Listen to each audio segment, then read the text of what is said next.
Hola queridos amigos, bienvenidos a su programa Lecciones para la Eternidad y un privilegio continuar compartiendo las enseñanzas semana tras semana y ya vamos por la lección número 8.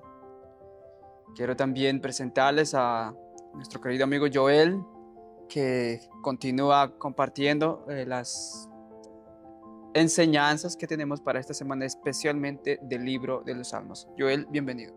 Gracias, Ronald, por la invitación. Estoy muy contento de estar una vez más contigo, compartiendo la palabra del Señor, presentando, como dice el título general de la lección, alusiones, imágenes, símbolos que nos hablan de las profecías.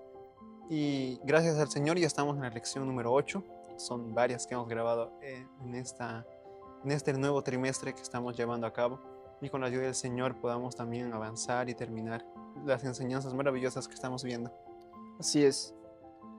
Y bueno, esta semana tenemos algo interesante, ¿no? Que vamos a tratar de ver, especialmente en el libro de los Salmos, acerca del tipo de relación que tenía la humanidad con su Creador y cómo esta relación refleja el papel del remanente, especialmente de aquel grupo que se encuentra en Apocalipsis 14, los 144,000. Así que el libro de Salmos muestra proféticamente el tipo de papel o relación que tuvieron ya en el Antiguo Testamento y ahora esas imágenes, símbolos que se revelan especialmente en el libro de los Salmos se muestran o dan enseñanzas para nuestros días, ¿no? Especialmente para esta última etapa de la historia de la humanidad.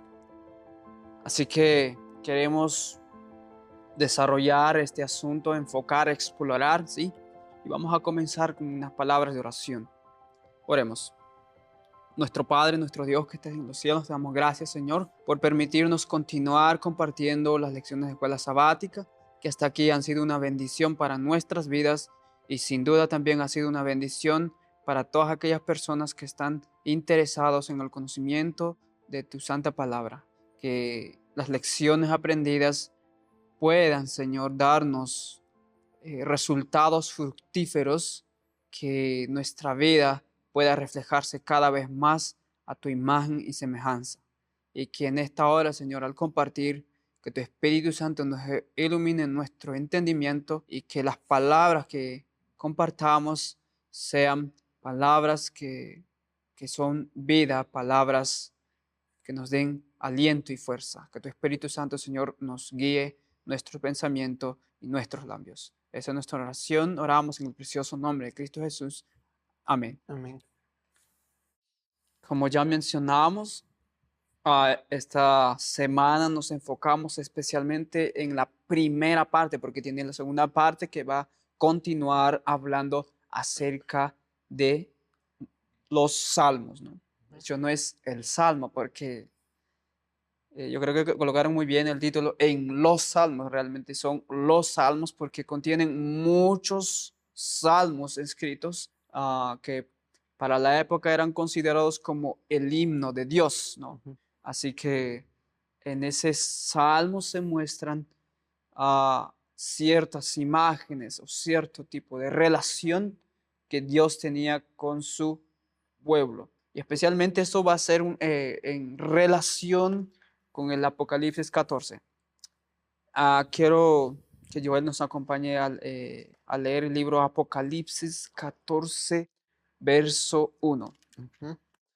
Apocalipsis 14, versículo 1 dice así: Entonces miré y vi al Cordero de pie sobre el monte de Sión, y con él 144,000 que tenían el nombre del Cordero y el nombre de su Padre escrito en sus frentes. Interesante, desde el primer versículo ya vemos citando que, bueno, diría que esta es una introducción acerca de ese grupo, de que quiénes son y dónde están y qué es lo que tienen y quiénes son ellos. De hecho, más después mencionaremos lo interesante. Simplemente me quiero sí, limitar a expresar mucho. Más sin embargo, quiero compartir esta Biblia donde esta porción de cita que dice que en el Nuevo Testamento o el Nuevo Testamento nos abre la rica trascendencia de la historia del Antiguo Testamento. Y de hecho también nosotros compartimos la idea de que en Apocalipsis se encuentra toda toda la Biblia, ¿no? Todas las imágenes que son usadas especialmente en el libro de Apocalipsis tienen una aplicación, un cumplimiento en el libro de Apocalipsis. En toda la Biblia usted va a encontrar algunas imágenes, símbolos, números, nombres, que en Apocalipsis tienen mucha relevancia.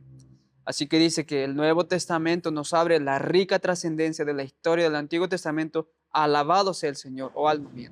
Debemos escudriñar cuidadosamente el Antiguo Testamento, pues es un tesoro de conocimiento. Así que aquella instrucción que fue dada en el Antiguo Testamento tiene hoy importancia para nosotros. De hecho, todos los profetas, apóstoles, en su tiempo no tenían ellos como nosotros lo tenemos, antiguo y nuevo. Mm. ¿De dónde ellos sacaron ciertas imágenes, ciertas expresiones? Sacaron del Antiguo Testamento. Así que, sin duda, como dice la cita, que tenemos un tesoro de conocimiento en el Antiguo Testamento. Y eso está en manuscrito 142, escrita en 1904.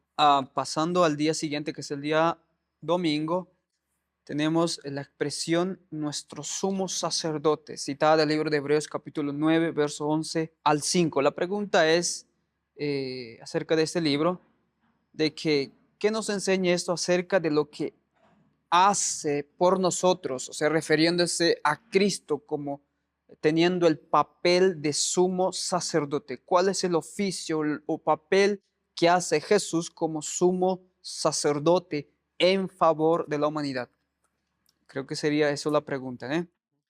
Bien, Joel, ¿qué podemos comentar sobre este día?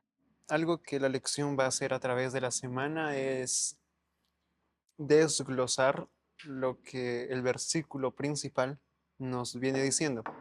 Toma Apocalipsis capítulo 14, versículo 1, y lo que va a hacer es a través de los días tomar ciertas porciones de ese texto o hacer alusión al menos al texto y va a empezar a hablar. Y el primer punto que toca es nuestro sumo sacerdote. En Hebreos capítulo 9, versículos 11 al 15, bueno, la verdad, Hebreos casi en todo su conjunto nos va a hablar acerca del santuario, pero en una visión celestial. ¿Por qué? Porque, como dice en Éxodo 25:40, el santuario era sencillamente aquí en la tierra una copia del modelo que Moisés había visto en el cielo. Eso es interesante de notar. ¿Por qué? Porque las imágenes de allá, del santuario terrenal, nos van a dar esa visión del santuario celestial. Y una de ellas es del sumo sacerdote. La pregunta es, ¿qué funciones tenía el sumo sacerdote? Él tenía, bueno, de las funciones variadas que él tenía, había dos bien importantes. Una era ser representante del pueblo. Él era el representante del pueblo. Y de manera simbólica, bueno, su vestimenta era bien interesante. El sumo sacerdote él tenía un pectoral con 12 piedras, a los costados tenía Urín y Tumín, en los cuales también tenían inscripciones de las 12 tribus de Israel. ¿Para qué? Para que simbólicamente él llevara al pueblo de Dios, mientras él ministraba hasta el lugar santísimo, él llevaba al pueblo de Dios en el pectoral. Bueno, cuando él estaba en el lugar santísimo, él era una túnica blanca, pero en su ministración diaria, donde él también oficiaba, él llevaba al pueblo allá. Hay un texto interesante en Éxodo del capítulo 28, versículos 29 y 30, que dice así, y llevará a Aarón los nombres de los hijos de Israel en el pectoral del juicio sobre su corazón, cuando entre en el santuario por memorial delante de Jehová continuamente. Y pondrás en el pectoral del juicio Urín y Tumín, para que estén sobre el corazón de Aarón cuando entre delante de Jehová, y llevará siempre a Aarón el juicio de los hijos de Israel sobre su corazón delante de Jehová. Es interesante esa declaración de Aarón, porque él era el sumo sacerdote, pero que también hace referencia a Jesús como nuestro sumo sacerdote, quien él nos tiene en su corazón. Hablando aquí en la cuestión, en este contexto de juicio, por ejemplo, aún podemos ver en esos días donde el sumo sacerdote también ministraba expiación o limpieza por el pecado. Él entraba hasta el lugar santo a ministrar. De la misma manera, Cristo está intercediendo por nosotros en el santuario celestial. Ahora, no solamente eso, sino que también el sumo sacerdote tenía otra función muy importante y era oficiar el ministerio de la sangre. Ahora, ¿qué consistía esto? De ofrecer sacrificios de animales en el santuario. Hebreos nos va a dar una vislumbre de esto, el texto que es utilizado en la lección, que no solamente se queda en la tierra ese sistema de sacrificio, sino que ahora es presentado de una manera gloriosa. Hebreos capítulo 9, versículos 11 al 15 nos hablan un poquito de esto. Voy a leer desde el versículo 13, porque él habla de la sangre de los animales. Porque si la sangre de los toros y los machos cabríos y de las cenizas de las becerras rociadas a los inmundos santifican para la purificación de la carne, cuanto más la sangre de Cristo, el cual mediante el Espíritu eterno se ofrecía a sí mismo sin mancha a Dios, limpiará vuestras conciencias de obras muertas para que sirváis al Dios vivo. Así que por eso es mediador de un nuevo pacto, para que, interviniendo la muerte para la remisión de las transgresiones que había bajo el primer pacto, los llamados reciban la promesa de la herencia eterna. Y es interesante, Cristo ministraba, aún ahora ministra, él primero dando como víctima su sangre y después el ministrando esa misma sangre en el cielo para purificar nuestras conciencias. Entonces, estas cosas nos hacen alusión a lo que acontecía en el Antiguo Testamento. Y es necesario entender esto. ¿Por qué? Porque las grandes alusiones o símbolos que vemos en el Apocalipsis son extractos tomados del Antiguo Testamento y en su mayoría del santuario.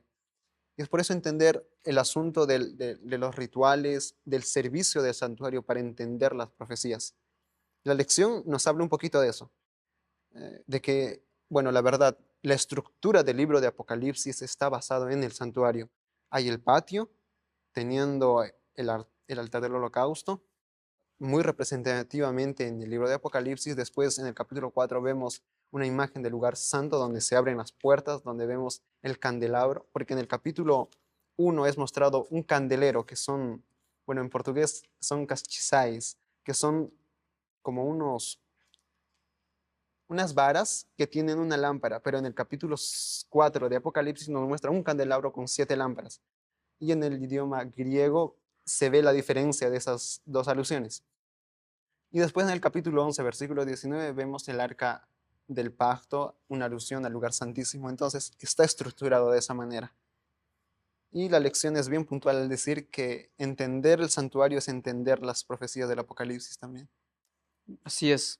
Y es interesante, ¿no? Porque lo que se hacía en el santuario terrenal, que también se conoce como el evangelio en símbolos y tipos, era una figura del verdadero, ¿sí? Se prefiguraba a la obra que Cristo haría después de su ascensión al cielo. En el santuario terrenal se hacían muchas cosas que bien lo mencionaste. El sacrificio, los rituales, matutino, vespertino también. Dentro del santuario mismo estaban los panes, el candelabro, etcétera, etcétera. O sea, todo eso representa o representaba, porque ya no existe más el santuario terrenal, representaba lo que Cristo haría después. Lo interesante es que el libro de Hebreos, algunos lo consideran como continuación de los evangelios, Ujú. porque el libro de Hebreos es el libro que continúa con la obra de Cristo, porque los evangelios nos cuentan hasta la ascensión de Jesús, ¿sí?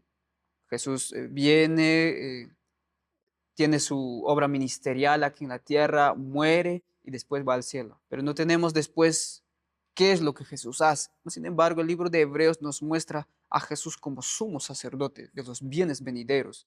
Y es más, es el apóstol que consideramos el autor de este libro, que es Pablo, escribe de que la obra de Cristo es aún mucho más importante porque Él oficia en el santuario verdadero, en el tabernáculo verdadero, no hecho de manos. ¿Sí? Entonces tiene mayor peso la obra de Cristo que hoy hace. Y lo interesante es que David, eh, perdón, uno de los salmistas, en el Salmo 122, expresa esa idea de la casa del Señor, esa idea de manera interesante, porque en el libro de Salmos lo que el salmista hace es exaltar la casa del Señor como lugar de paz y juicio. Eso me ponía a pensar, ¿cómo era considerado el santuario terrenal aquí en la tierra? ¿Era considerado como un lugar de que de paz y también de juicio, porque en expiación encontramos juicio.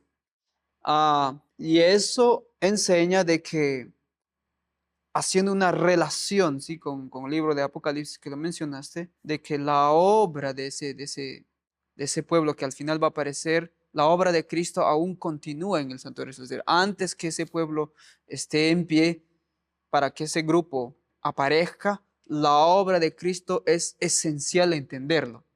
La obra que Jesús ahora hace es necesario entenderlo. Y muchas veces cuando algunas personas empiezan a leer Apocalipsis sin entender lo que era el santuario eterno, muchas veces quedan confundidos, no logran entender por qué hay cierto tipo de imágenes, por qué hay cierto tipo, parece que en Apocalipsis mismo muestra, Jesús está en, eh, se confunde a veces, ¿no? Porque Jesús aparece en medio de los candeleros. Ujú. Y Jesús mismo explica que esos candeleros es la tierra porque representan a las 7 iglesias. Es muy diferente al candelero, candelero que tiene 7 brazos, que Ujú. está dentro del santuario, que está alumbrando. Entonces vemos ahí a Jesús oficiando en el lugar santo, en medio donde está el candelero de 7 brazos. Y también vemos a Jesús en Apocalipsis 11 entrando al lugar santísimo. Todo el libro de Apocalipsis muestra la obra de Cristo. Y el libro de Hebreos muestra aún con más detalles de lo que Jesús realmente hace como sumo sacerdote. Así que para mí es esencial entender el santuario terrenal, porque hoy en día existen muchas religiones. Es justamente por la sencilla razón de que no se ha comprendido el santuario terrenal, se ha dejado como que fue parte del antiguo pacto, no es tan necesario entender. Y hoy en día existen tantos grupos, tantas religiones por falta de entendimiento de lo que hace Dios ahora en el cielo. Yo creo que es de vital importancia, incluso el adventismo defiende de que una de las doctrinas más importantes que tenemos es el santuario, perdón, ¿no? Así que es una de las doctrinas que nos distingue, nos caracteriza, y yo le animo a usted también de entender la obra que se hacía en el santuario terrenal. Cuando usted entiende, entonces va a entender la obra que Jesús ahora hace y en qué paso va Jesús. Bueno, solo quería mencionar eso, no sé si yo quería también. No. Ok. Bueno, pasemos al siguiente día, ya que acabamos de ver la obra del santo. Ahora sí nos enfocamos o tenemos vamos a hacer esa relación con Apocalipsis 14, porque aquí se describe, el título mismo lo dice, en el monte Sión, y eso es lo que justamente aparece en el capítulo 14 de Apocalipsis. Este monte Sión aparece eh, en diferentes partes del Antiguo Testamento. ah, Incluso desde los tiempos de Abraham, que aparece como monte Moria, ¿sí? Y después se considera como santo monte, monte de Dios o monte de Sión. La pregunta es, ¿dónde David hace una pregunta de suma importancia? Y esta pregunta no solo está en este libro, ¿sí? La pregunta es esta: ¿quién residirá en tu santo monte? Dice, compara su respuesta con la descripción que hace en Apocalipsis 14. ¿Qué paralelismos encuentras? ¿Cómo puede uno unirse a este grupo? ¿Qué significado tiene el hecho de que el nombre del Padre esté escrito en sus frentes? Hay una cantidad considerable de preguntas, más sin embargo veo vital responder a cada una de ellas porque son preguntas muy importantes. Así que consideremos la primera parte donde dice, ¿quién residirá en tu santo monte? ¿Y cuál es la respuesta que da? Bien, esa pregunta que hace quién residirá en tu santo monte es una pregunta hecha por el salmista en el Salmo 15, Ujú. el Salmo 24, y la respuesta es muy parecida a lo que nosotros vemos en Apocalipsis, el capítulo 14, porque pregunta, ¿y quiénes son estos que están aquí? ¿Quiénes son? Y él responde, y el ángel que estaba juntamente con Juan responde, estos son aquellos quienes tienen el sello de Dios escritos en su frente, o el nombre de Dios en sus frentes, el nombre de Dios y también de Cristo. Es interesante porque no solamente se queda ahí, también él da una declaración de que estos son los que han salido de gran tribulación, los que no han hablado engaño, los que no hablan mentira. Y, y es interesante porque la respuesta que da es muy parecido a lo que menciona el salmista también en el Salmo 24 y en el Salmo 15. Por ejemplo, en el Salmo 24 hace la pregunta en el versículo 3, la misma pregunta: ¿quién subirá al monte de Jehová? Y responde: limpio de manos, puro de corazón, el que no ha elevado su alma a cosas vanas, ni jurado con engaño. En el Salmo 15 menciona desde el versículo 1: ¿quién habitará en el monte de Jehová, en el tabernáculo del Señor? Dice: el que anda en integridad, el que hace justicia, el que habla verdad en su corazón, o sea, no es solamente un acto externo, el que no calumnia con su lengua, ni hace mal a su prójimo, ni admite reproche alguno contra su vecino, aquel cuyos ojos el vil es menospreciado, pero honra a los que temen a Jehová, el que aun jurando en daño suyo no por eso cambia, quien su dinero no dio por usura, ni contra el inocente admitió de cohecho, el que hace estas cosas no resbalará jamás. Y una promesa poderosa al final.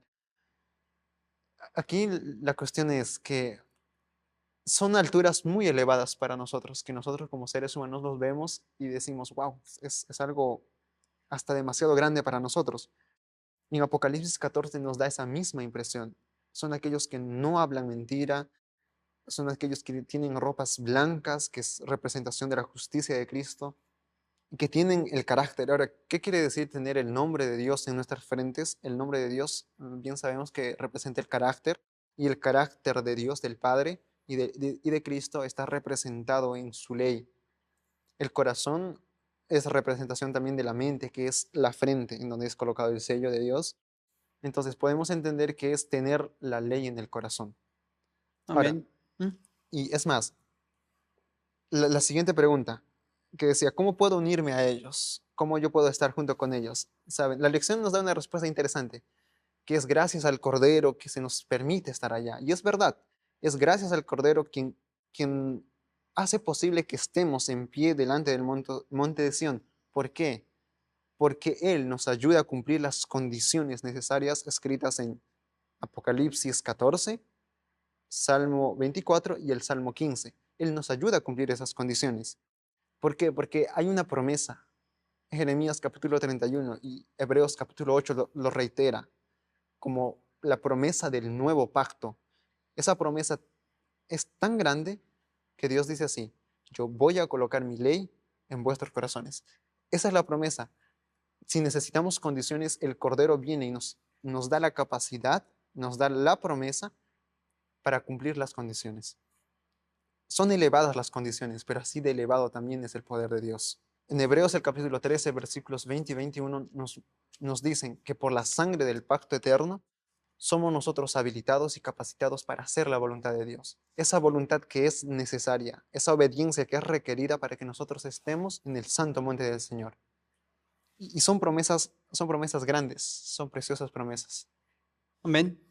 Y es interesante porque este tipo de preguntas aparece no solamente en Salmos 15 y 24, sino aparece en Malaquías 3:2. Son preguntas similares. Ah, también aparece en Nahum 1:6 y 7, donde dice: ¿quién podrá estar firme?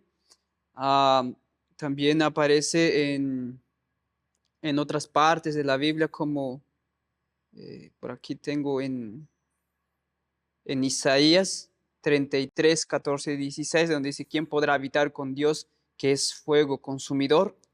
Etcétera.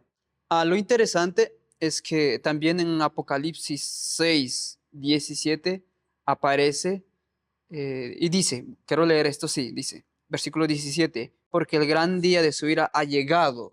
La pregunta es: ¿y quién podrá sostenerse en pie? O sea, este tipo de pregunta aparece en diferentes partes del Antiguo Testamento y aún aquí mismo en Apocalipsis, y la respuesta que se da a esa pregunta es justamente Apocalipsis 7. Ujú. Y podríamos decir Apocalipsis 14. La respuesta a esa pregunta de que quién podrá sostenerse o quién podrá soportarlo o quién es justamente Apocalipsis 14. Y Apocalipsis 7 habla de los 144,000. Y Apocalipsis 14 da una descripción de que quiénes son ellos. Y eso es lo que más me llama la atención.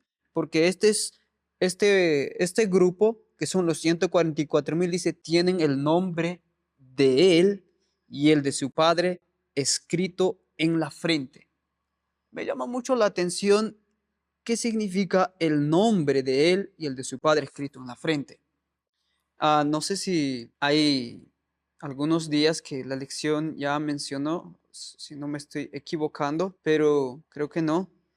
Pero lo interesante de este día es que este grupo es la respuesta a esas preguntas. Ujú. ¿Me entiende eso, no? Que me está escuchando. La respuesta a las preguntas que se hicieron de que quién puede estar firme, quién estará en su santo monte, quién va a soportar la ira del Señor. La respuesta es los 144,000 que tienen el nombre de Jesús y el nombre de su Padre escrito en la frente. La pregunta es, ¿por qué estos tienen el nombre de Dios y qué significa eso?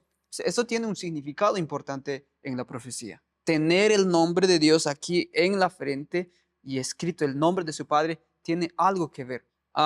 De hecho, justamente estamos avanzando este asunto, ¿no? de Apocalipsis también en las clases. Y justamente me vino a la mente porque la lección también estaba hablando un poco sobre eso. Así que sencillamente quiero expresar lo que, de manera resumida, lo que quiere decir el autor, que es Juan, en este capítulo. En el Antiguo Testamento, el nombre tiene que ver mucho, ¿sí? Uno, el nombre representa el carácter, ¿sí? Jacob, que es el suplantador, Ujú. indica su propio nombre como el carácter. Ahora, cuando Moisés pide a Dios, dice, y muéstrame, ¿no? Su gloria. Y también Dios le muestra simplemente lo que es realmente su carácter. Interesante también es que se ha considerado también que este nombre tiene que ver con el sello de Dios, porque este grupo tiene aquí en la frente. De hecho, no es como muchos hoy en día creen que es una señal visible, porque el carácter no es algo que se marca. Pero yo quiero traer con algo que nosotros podamos estar familiarizados. De hecho, ya hubo alguien que usó esta expresión de cómo comprender de manera más sencilla acerca de qué significa tener ese sello, el nombre de Dios aquí en la frente. Porque es en la frente y sabemos que en la frente tenemos el lóbulo frontal donde hacemos toma de decisiones y es ahí que está escrito el nombre de Dios y el nombre de su Padre. Ahora, cuando hablamos nosotros de un nombre o de una marca, se nos viene la idea de que por el nombre de un producto, sea cualquiera, sea en asuntos de teléfono, ¿sí? Cuando usted ve que la marca es buena, por ejemplo, un iPhone, tranquilamente uno dice, bueno, si es iPhone, es buena marca. Sencillamente por ver el nombre, ¿sí? Ahora, si ves en asuntos de, qué sé yo, de una moto, una Yamaha, una buena marca, una marca considerable. La pregunta es, ¿qué representa? ¿Por qué la gente confía así de manera sencilla que es buena calidad? Porque aquel hombre que construyó aquel herramienta, aquel móvil, teléfono, moto, etcétera, qué sé yo, es que está tan preocupado por la calidad de ofrecer a sus clientes. Y tan solamente el nombre dice mucho del producto.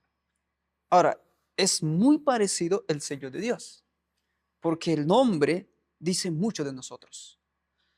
Se podría decir, aquel nombre prueba la calidad que tiene ese producto. Y la gente da credibilidad de que es buena marca. La gente no va a marcar un producto que no tiene marca.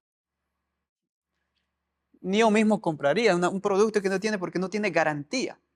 Pero cuando tú compras de una marca que es muy reconocida, dices, no, eso es la mejor. Entonces, lo que el nombre representa es justamente eso, de que Dios está dispuesto como calificarnos, porque esos seres humanos realmente que son los 144,000 van a reflejar su nombre y Dios está dispuesto a decir, bueno, yo confío en ellos doy mi sello de calificación de que ellos están aprobados para vivir conmigo. En manera sencilla, yo comprendo así este asunto, ¿no? De que el nombre tiene que decir mucho, o el sello tiene que decir mucho. Aunque el Antiguo Testamento tenía una aplicación de que el nombre representaba la función que tenía el individuo, representaba el cargo, oficio que tenía y la jurisdicción que tenía. Pero también entendemos de que ese nombre es muy importante hoy en día comprender de que puede representar también de que Dios confía en seres humanos y Él puede decir al universo entero de que ellos son la prueba de las preguntas que se hicieron, ¿no? Ellos son las pruebas. Yo doy mi sello de calificación de que ellos están capacitados y doy credibilidad que ellos están dispuestos a morar con nosotros. No sé si yo le quería comentar algo. Sí, como yo creo ya para estar encerrando el día, porque hay una pregunta al final que a mí me llamó mucho la atención. Al final de este día dice, porque aún con estas cosas, o sea, con las promesas de la Biblia de victoria sobre el pecado, aclara la lección, seguimos sin estar a la altura del ejemplo perfecto que Jesús nos ha dado. ¿Y por qué necesitamos su vida perfecta como sustituto nuestro? Es una pregunta bien interesante. Ahora, yo quisiera responder de esta manera. Porque aún teniendo las promesas de victoria sobre el pecado, no estamos viviendo a la altura de la vida de Jesús. ¿Por qué? Sencillamente es porque nosotros no hacemos nuestras esas promesas. Esas, como dice el apóstol Pedro, grandísimas y preciosas promesas. ¿Para qué? Para que recibamos, por esas promesas que vienen de la palabra de Dios, recibamos la vida de Dios en nosotros. Dice, para que seamos parte de la naturaleza divina. Es sencillamente eso. Es verdad que Cristo como nuestro sustituto es muy importante, sí, porque cuando nosotros somos perdonados, Cristo coloca en nuestro lugar su vida perfecta y el Padre nos ve como si nunca hubiésemos pecado. Pero la obra de Cristo no termina ahí. Es Cristo por nosotros y ahora es también Cristo en nosotros. Es una obra que comienza al mismo tiempo. Es verdad, en la Biblia tenemos muchas, muchas promesas de victoria sobre el pecado. Dios realmente nos da todo el poder del cielo para vencer el pecado que está destruyendo nuestra vida. Es una verdad bíblica que Dios nos da el poder para vencer. Y hay muchos ejemplos de personas en la Biblia, seres humanos como nosotros, que vencieron así como Cristo venció. Yo solamente quiero leer esta cita, que para mí es impresionante en el deseo de todas las gentes. Página 637 dice así: toda verdadera obediencia proviene del corazón. La de Cristo procedía del corazón. Y si nosotros consentimos, se identificará de tal manera con nuestros pensamientos y fines, amoldará de tal manera nuestro corazón y mente en conformidad con su voluntad, que cuando le obedezcamos estaremos tan solo ejecutando nuestros propios impulsos. La voluntad refinada y santificada hallará su más alto deleite en servirle. Cuando conozcamos a Dios como es nuestro privilegio conocerle, nuestra vida será una vida de continua obediencia.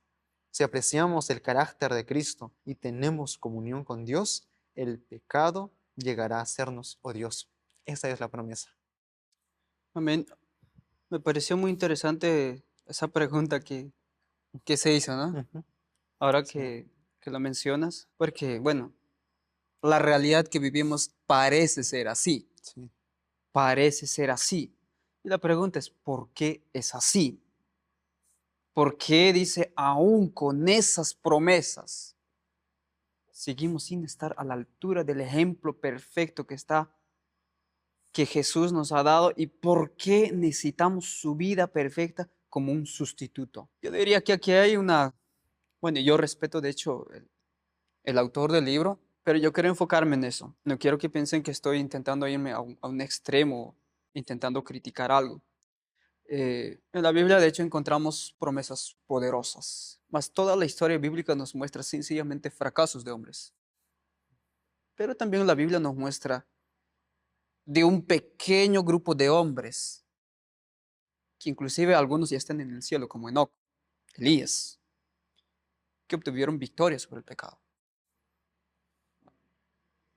La, la- la historia bíblica nos muestra que a pesar de esas promesas, el hombre siempre fracasó, fracasó y fracasó. Yo respondería así. La razón por la que el hombre ha venido de fracaso en fracaso es porque siempre ha pensado que tiene que hacer parte de su propia fuerza en el plan de salvación. Intentar mostrar por sus propias obras de que Él es capaz de guardar, de obedecer los mandamientos de Dios sin haber entrado en el pacto eterno. La mayoría de la humanidad, desde Génesis hasta Apocalipsis, se muestra que el hombre ha intentado vivir en el pacto antiguo, como aquel pueblo que dijo, tranquilo Dios, haremos todo lo que has mandado, vamos a obedecer, déjanos eso a nosotros, estamos en la capacidad de obedecerlo. Nunca guardaron. Entonces, ¿qué Dios dio? Un ministerio de muerte. Les dio su ley que simplemente mostró para que el pecado abundara. ¿Mas Dios quiso eso? No. Dios sencillamente dijo, si oyeres atentamente mi voz. Eso siempre fue en el libro de Éxodo, Deuteronomio, tú vas a encontrar esa expresión. Si oyeres atentamente la voz de Jehová, tu Dios. Si oyeres lo que Él está hablando, lo que Él está diciendo, lo que Él está prometiendo, entonces Él es capaz de que tú vivas a la altura de lo que Él quiere, el ideal de Dios que Él quiere. Así como Dios obró a través de Jesús una vida perfecta, una vida sin tacha, Él quiere hacer también esa misma obra con el ser humano. Por eso ha dado tantas promesas. Y los 144,000 son un reflejo de que realmente esos hombres alcanzaron una victoria sobre el pecado, una victoria contra la bestia. ¿Por qué no alcanzamos? Estamos siendo como los fariseos. Estamos viviendo o estamos teniendo la experiencia de la Odisea. Y esa es la dura realidad. Así que necesitamos entrar en el pacto nuevo, donde Dios promete capacitarnos, porque Él va a colocar que un corazón nuevo, creo que luego hablamos, ¿no? Sí. Donde Él va a dar hermosas promesas. No me quiero adelantar, pero a veces me emociono. Pero entiende una cosa, no es que las promesas sean falibles, las promesas son real y verdaderas. El propio libro de Primera Juan dice que todo aquel que nace de Dios no practica el pecado. Y Dios, Judas dice que Dios es poderoso para guardarnos sin caída. Entonces las promesas no son falibles, son reales. ¿Necesitamos experimentarlas? Sí. La teología de hoy quizás nos ha invadido nuestra concepción del pecado y tenemos un concepto diferente y muchas veces son razones por las que no creemos que Dios es capaz de operar poderosamente para guardarnos sin caída. El siguiente día, que es el día martes, habla justamente de esa promesa, la ley en nuestros corazones. Y vemos aquí un remanente reunido en Sión, que tiene el nombre de Dios en la frente y el Padre, que ya lo mencionamos. Así que la pregunta es, cuando Moisés pidió ver la gloria de Dios, ¿cuál fue la respuesta divina? ¿Qué ocurrió luego cuando Dios proclamó su nombre ante Moisés? Bien, comentemos un poco acerca de la experiencia de Moisés con relación al libro de los Salmos, porque recuerde que estamos viendo Salmos, ¿no? Donde se nos muestra mucha Sí. imagen. Es interesante porque en su gran mayoría ya tocaste el asunto de este día al hablar muy bien de qué significa el carácter en la Biblia, qué quiere decir el nombre en la Biblia, y verdaderamente hacen relación. Esas dos palabras tienen mucha relación y lo vemos en la experiencia de Moisés. Cuando le pide ver su gloria, Cristo le muestra su carácter, o Dios le muestra su carácter. Ese carácter eh, tardo para irarse, grande en misericordia y en verdad, es, es realmente la expresión de lo que Dios es. Y esa es la ley es la expresión de lo que Dios es. Bueno, la lección nos muestra varios textos. Por ejemplo, Salmo 119:55 dice, me acordé en la noche de tu nombre, y ahora va a explicar qué es ese nombre, oh Jehová, y guardé tu ley. El nombre y la ley están muy relacionados. Y eso es lo que la lección quiere dejar en claro. Pero ahora, el subtítulo o el título de este día era La ley en nuestros corazones. Y esa es la promesa que decías hace un momento. Esa es la promesa del pacto eterno, de que Dios va a colocar su ley en nuestros corazones. Y necesitamos experimentar, necesitamos tener esa experiencia, esa promesa en nuestras vidas. Voy a repetir, Jeremías 31, Hebreos capítulo 8 y Hebreos capítulo 10 nos hablan de esta maravillosa promesa. Y la lección también nos muestra Hebreos capítulo 10, donde dice que yo pondré mi ley en vuestros corazones. Y ahí está también juntamente la promesa de que no me acordaré más de sus pecados. Dios perdona nuestra vida pasada cuando nosotros vamos en arrepentimiento a Él. Y no solamente eso, sino que también nos da poder para mantenernos sin volver a cometer eso que estaba destruyendo nuestras vidas. La última pregunta a mí me llamó mucho la atención porque dice, si somos salvos por la fe, que eso nadie lo va a negar, eso es una verdad bíblica también, si somos salvos por la fe y no por la ley, ¿cuál es entonces la importancia de la ley de Dios? Una muy buena pregunta. Y aquí cita 1 de Juan 5:3, que dice, pues este es el amor de Dios, que guardemos sus mandamientos. Sus mandamientos no son gravosos. Hay una cosa que nosotros debemos entender muy bien. La obediencia a Dios no es como que yo estoy yendo a Él para pedirle algo a cambio. Yo le ofrezco obediencia y Él me da favores. No es en ese sentido. Cuando nosotros entendemos la ley de esa manera, vamos o caemos en la misma tradicionalidad que los judíos en el tiempo de Jesús, que hacían, hasta llegamos a hacer esa obediencia solamente algo externo. Y nos llegamos a cerrar tanto en la letra que nuestros corazones por dentro están secos, sin el amor de Dios. Pero si nosotros entendemos la obediencia desde el punto de vista de Juan capítulo, 1 de Juan capítulo 5, versículo 3, que el guardar los mandamientos es sencillamente una expresión de amor a Dios, la, la visión que tengo en cuanto a la ley cambia, porque la obediencia va a ser sencillamente, uno, una promesa de Dios.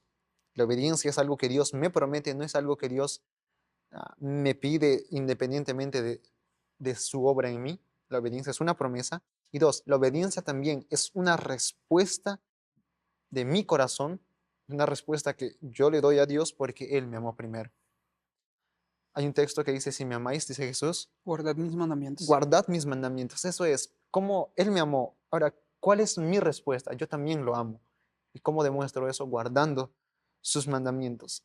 Y esa es la promesa, Dios colocando esa respuesta de amor en nosotros y de esa manera nosotros siéndole obedientes a Él. Eso es la obediencia. Esa es la promesa del pacto eterno. Amén. ¿Sabes? Haciendo la relación con la pregunta anterior, del día anterior, con el día de hoy, Ujú. hago, ¿no? Porque cuando se mencionaba sustituto, Sí. muchas veces se comprende de que, bueno, no importa cómo esté viviendo yo, al final la vida de Cristo me sustituye. Yo pienso que esa es la idea, ¿no? O Ujú. sea, al final, ¿qué importa? Entonces a veces uno se pregunta, entonces, ¿por qué razón Dios nos permite aún la existencia? ¿No era mejor en la cruz decir, bueno, ya, mejor me lleva a ustedes los que están porque mi vida sustituye a su vida? ¿Por qué razón permitir aún continuar en pecado? ¿Sabes? Mientras revisaba de este día actual, hay una cita que quiero compartirla y está aquí. Yo creo que es tan necesario entender la obra del Espíritu Santo. Sí, porque es el Espíritu Santo quien graba en nuestros corazones la ley de Dios. Pero también Dios, eh, sabemos que la humanidad por sí mismo es incapaz de salvarse a sí mismo.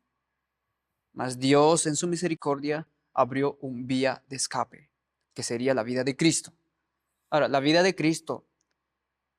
Cristo sencillamente cumple las exigencias de la ley, de una vida intachable de la humanidad.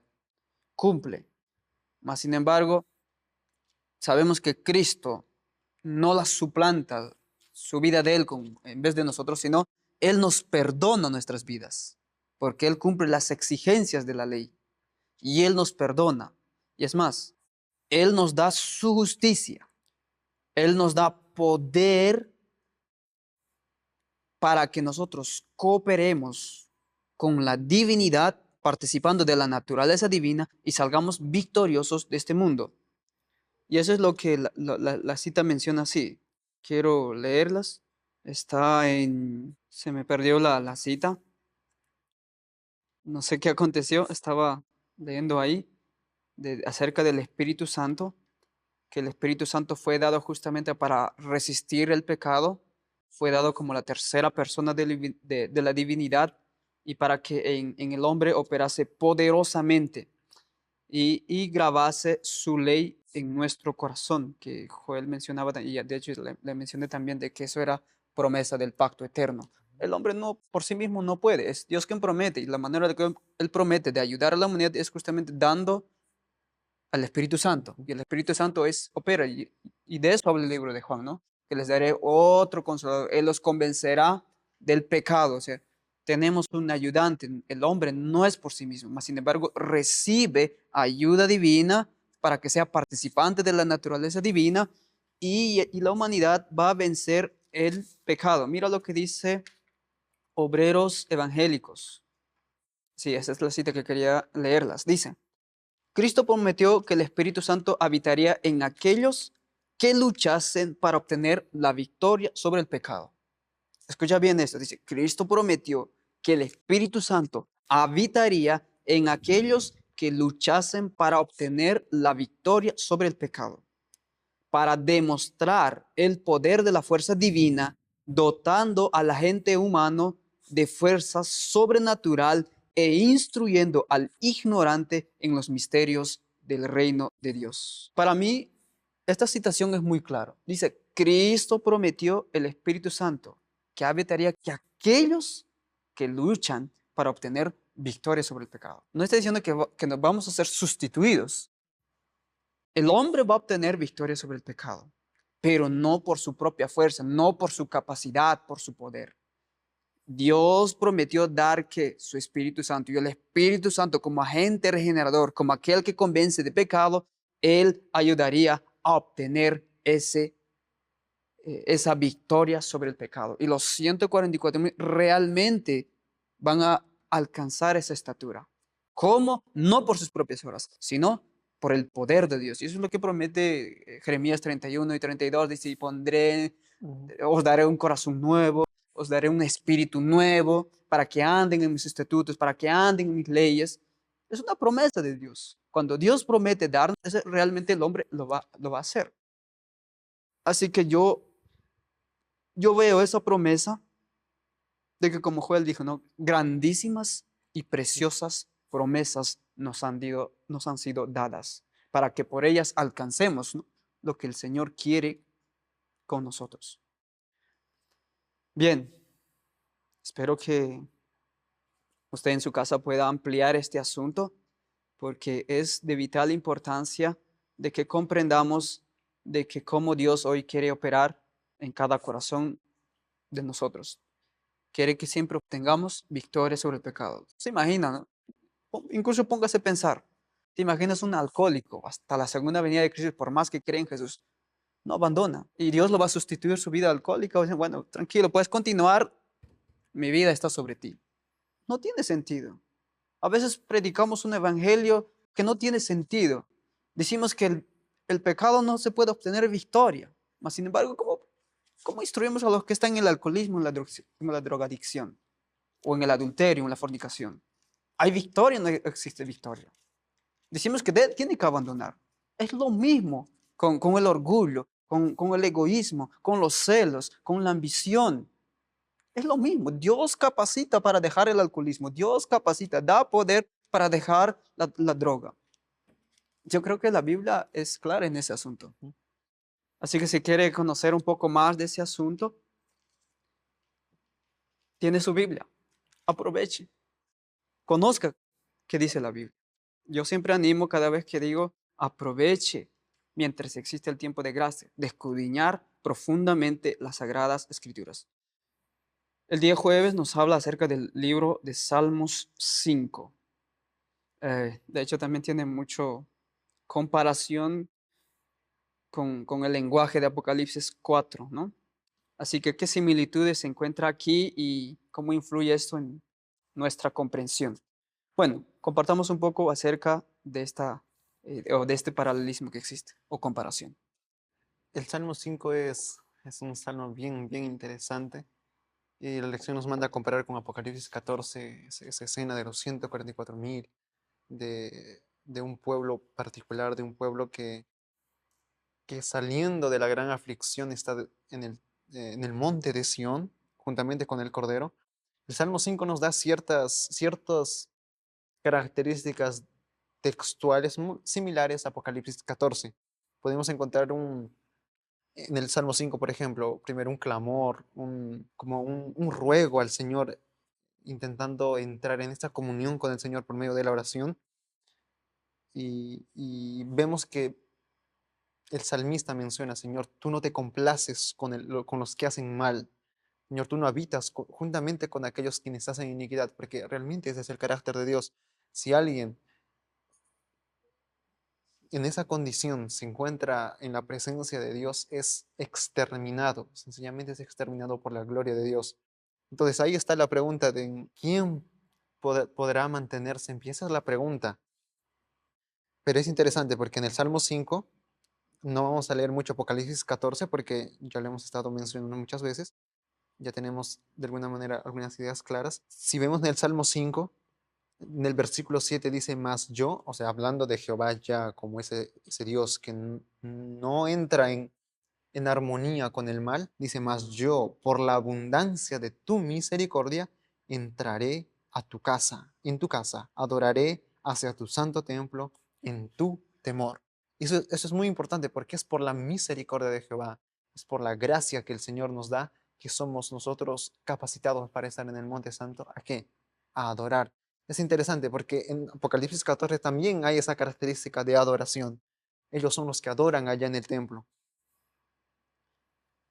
Y en el Salmo 5 también, en el último versículo, dice: porque tú, oh Jehová, bendecirás al justo, como un escudo lo rodearás de tu favor. Y eso me llamó mucho la atención, porque me recordó a la experiencia de Job. Yo creo que Job también es en cierta manera una experiencia de los 144,000. ¿Por qué? Porque Job pasó por una aflicción terrible que él no entendía muy bien el asunto del gran conflicto, porque de eso depende. Los 144,000 van a pasar por toda esa gran tribulación, van a pasar y van a estar sin mancha delante de Dios. ¿Por qué? Porque están envueltos en medio de ese gran conflicto. El gran conflicto de los siglos va a tener como argumento a los 144,000. Fue así en el caso de Job. Y mencionaba Satanás a Dios: ¿tú no lo has rodeado a él? Es interesante que en el Salmo 5 nos presenta esa misma imagen de que Dios está rodeando al justo.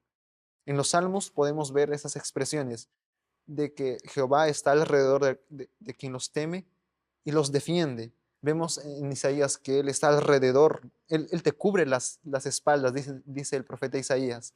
Y son expresiones de que Dios está cubriéndote siempre y cuando tú le permitas hacer esa obra. Hablando en el contexto de las tentaciones que día a día nos sobrevienen, el Señor tiene promesas.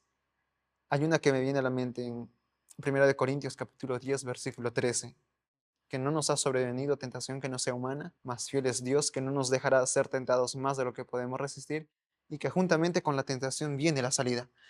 Ese es el cerco de Dios, no solamente para los males físicos y daños que nos pueda causar el enemigo físicamente, sino también para aquellos dardos de Satanás que son sus tentaciones. Dios nos tiene en un cerco. Esa es la promesa del Señor. Y el Salmo 5 da esa vislumbre de eso, de que por su misericordia Él también nos trae perdón, nos trae redención del mal. Bien, es interesante esa comparación, ¿no? Porque en el libro de Salmos encontramos un acto de adoración Ujú, de David y ese punto es importante porque el último grande conflicto tiene que ver también con eso, con adoración. Y Apocalipsis 14, 6, 7 nos llama a la adoración que debe dar el mundo entero. El Apocalipsis 13 habla mucho acerca de ese tipo de adoración. La bestia que sumerge del mar hace que los moradores de ella incluso tiene dominio sobre los pueblos y hace que ellos adoren. Mas, sin embargo, después que se levanta la otra bestia, que es de la bestia que sale de la tierra, esta bestia con dos cuernos al final termina también haciendo una imagen a la bestia y esa imagen hace también que toda la multitud, tanto de viejos, niños, adoren a la primera bestia. O sea, el tema central de Apocalipsis tiene que ver con adoración. Y lo que David muestra es justamente una adoración a una adoración con reverencia, contrastando entre justos y malvados. Y Apocalipsis 14:7 está llamando también a adorar a aquel que hizo el cielo, la tierra, el mar y las fuentes de las aguas. Más unos párrafos antes dice, temed a Dios, dadle gloria, porque ha llegado la hora de su juicio. Es interesante notar en estos versículos porque este es el centro del grande conflicto. Ujú. Es aquí donde la humanidad entera va a tomar su decisión final y va a ser dividido en dos grupos.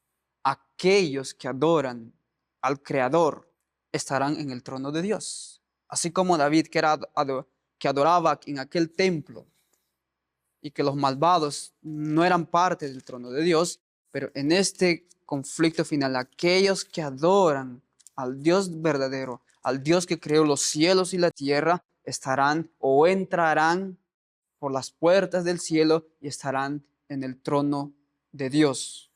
De manera que debemos dar mayor importancia porque el último mensaje que se proclama, que es el mensaje de los tres ángeles, que es un mensaje que tiene un alcance mundial, va a predicarse con poder y gloria de Apocalipsis 18. Y eso era, y ese mensaje ya fue presentado, o se puede decir, ya fue mencionado en el libro de Salmos, que aquellos que adoraban estaban en el tabernáculo. Y ahora aquellos que van a escuchar este mensaje de los tres ángeles también adorarán a Dios en su tabernáculo o en su trono. Al menos yo encuentro ese paralelismo, ¿no? O esa comparación. No sé si querías mencionar también yo algo. No. Ok, bien. Eh, pasamos al último día, que tiene como título Enseña a los transgresores tu camino. Al libro de Salmos 51, que consideramos como la confesión de David o la experiencia más amarga de David. ¿Sí? Sin embargo, vemos aquí una confesión sincera y profunda, que después de que David hace su confesión, él está dispuesto a hacer a proclamar el nombre de Dios. Así que diría de que podemos aprender nosotros de la experiencia de David, ¿no? Especialmente del versículo 7 al 15, porque David hace unas promesas y después está dispuesto a Sí, cooperar con el Señor. sí es. Me llama la atención la experiencia porque también menciona al inicio Isaías y Ujú. ya vimos tiempo atrás que Isaías también tiene esa experiencia. Cae como muerto después de ver la gloria de Dios, se le trae esperanza, salvación y gracia. Después de esa experiencia, él dice, heme aquí, envíame a mí, porque yo voy. La misma cosa pasa con David. Él había caído en un pecado terrible. A sus ojos el pecado parecía terrible, pero él rogó por restauración. Él entendía lo que realmente es el perdón de los pecados. El versículo 10 de el Salmo 51 dice, crea en mí, oh Dios, un corazón limpio y renueva un espíritu recto dentro de mí. Esa es la expresión de lo que significa perdón. En el griego la palabra perdón también quiere decir cambio de mente, cambio hasta de dirección. Podemos verlo de esa manera. Si yo voy para acá con el arrepentimiento, ese arrepentimiento, yo voy hacia el otro lado. Esto es el verdadero arrepentimiento. Y David entendió. Después de tener esa experiencia, ahora miren cómo es lo que dice David.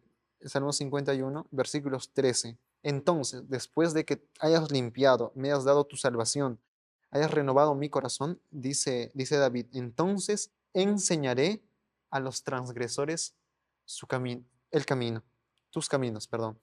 Y ese es el título de este día, enseñaré a los transgresores tus caminos, porque una persona que ha experimentado el arrepentimiento genuino y el perdón de sus pecados, él está dispuesto a hacer eso mismo, él está dispuesto a ir donde los demás y que experimenten esto mismo. Y los pecadores se convertirán a ti. Líbrame de homicidios, oh Dios, de mi salvación. Cantará mi lengua tu justicia.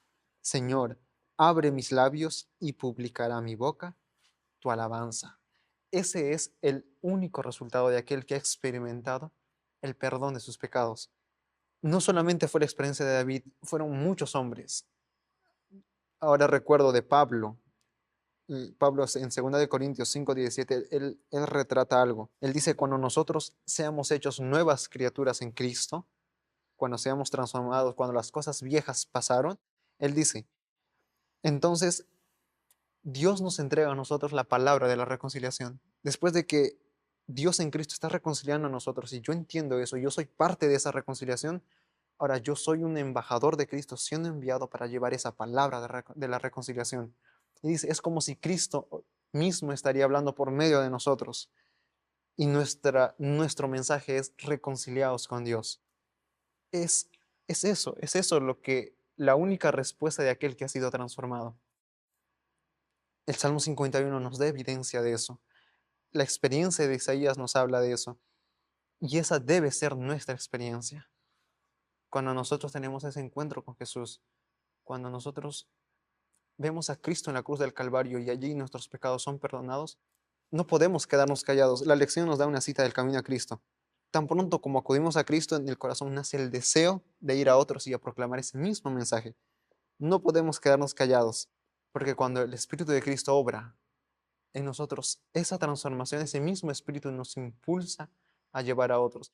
Eso era lo que a los valdenses los inspiraba a arriesgar su vida, a sufrir sacrificios, abnegaciones, porque ellos tenían ese ardor en el corazón, esa llama que ardía, y eso hacía que ellos estén dispuestos a dar todo para que otras personas también sean, esas almas necesitadas, sean también apagadas su sed de esa manera. Bien, me gusta el libro de Salmos 51 porque veo que es una experiencia genuina. Después de la confesión de David, no encontramos en ninguna otra parte de la Biblia David cometiendo o fracasando en el mismo pecado. Yo podría decir que David, en asuntos de este pecado, él obtuvo victoria. Y cuando él obtiene esa victoria, lo que él ruega a ese Señor, ¿no? Cuando él pide perdón, ¿sí? Pide un nuevo corazón, pide una renovación de un espíritu, pide también de que le devuelva la alegría de salvación o el gozo de salvación. Y cuando él dice, cuando hagas esto, Señor, entonces, dice verso 13, Ujú. cuando tú me devuelves, creas ese corazón nuevo, me des espíritu recto, entonces dice, enseñaré a los transgresores tus caminos y los pecadores se convertirán a ti. O sea, ese es el deseo del corazón. Al principio leemos de que, creo que fue en la anterior lección, si no me equivoco, sí, en la anterior semana, fue de que leímos de que el primer deseo de un corazón transformado es ser un misionero, Ujú. ¿sí? Es ser un misionero. No sé si también tengo aquí la misma cita. Creo que sí, Conflicto de los Siglos, página 67. Dice, el Espíritu de Cristo es un espíritu misionero. El primer impulso del corazón regenerado es el de traer a otros también al Salvador. Y eso es lo que Ujú. David está exclamando, Señor, cuando tú me devuelvas la alegría, el gozo, el nuevo corazón, el espíritu recto, entonces enseñaré a los transgresores tus caminos y los pecadores se convertirán a ti. Wow. Esa experiencia, mis amigos, es real. A veces nosotros perdemos tiempo discutiendo de algunos puntos doctrinales, no que esto, y muchas veces descuidamos de que si quieres obtener todos los días victoria sobre el pecado, ponte en acción, ponte en una vida misionera, ponte a trabajar por aquellos que necesitan del Evangelio, necesitan de una ayuda, sea en la obra médica misionera, qué sé yo, ponte en acción. Deja de decir, no, que está errado. Ponte en acción y experimentarás el poder de Dios. Dios sustentándote con tu poder. No tendrás incluso el pensamiento de enfocarte en tus propias necesidades, de enfocarte en tus propias luchas, porque verás a otros que tienen mayor necesidad que tú. Y esta experiencia, mis queridos amigos, es real. Dios nos quiere dar esa experiencia de obtener victoria sobre el pecado y de que nos sentamos con Él en su trono.